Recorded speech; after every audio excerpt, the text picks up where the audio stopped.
آخری بات سن لیجئے، دنیا اگر پوچھے صحابہ کسے کہتے ہیں تو کہہ دینا اللہ نے جن کو ایسی آنکھیں دی جن آنکھوں سے انہوں نے سرکار کو دیکھا، ان آنکھوں والوں کو دنیا صحابہ کہتی ہے۔ دنیا اگر پوچھے صحابہ کسے کہتے ہیں تو کہہ دینا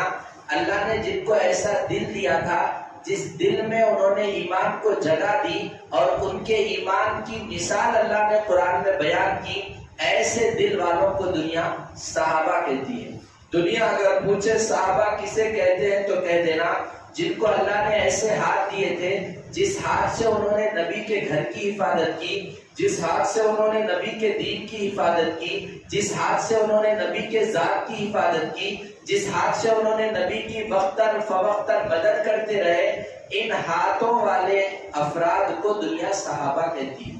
دنیا اگر پوچھے صحابہ کسے کہتے ہیں تو کہہ دینا میں مدرسے میں بیٹھتا ہوں، میرے شاگرد کوئی اور ہوتے ہیں جو مدرسے میں بیٹھے تھے، ان کو پڑھانے والے محمد رسول اللہ ملے، ان کو کتاب قرآن شریف ملی، اس مدرسے کا ذمہ دار اور ہیڈ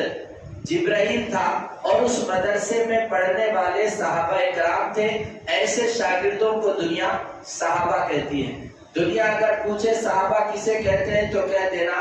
میں ہاتھ اٹھا کر دعا کرتا ہوں اہدنا الصراط المستقیم، جنہوں نے 23 سال ہاتھ اٹھا کے دعا کی اہدنا الصراط المستقیم، اس نبی کے اہدنا الصراط المستقیم پر 23 سال تک جو لوگ مسجد میں آمین بولتے رہے، اس آمین بولنے والی جماعت کو دنیا صحابہ کہتی ہے۔ دنیا اگر پوچھے صحابہ کسے کہتے ہیں تو کہہ دینا ساری دنیا کو ایمان کی ضرورت تھی، ایمان کو جن کی ضرورت تھی ان کو صحابہ کہتے ہیں۔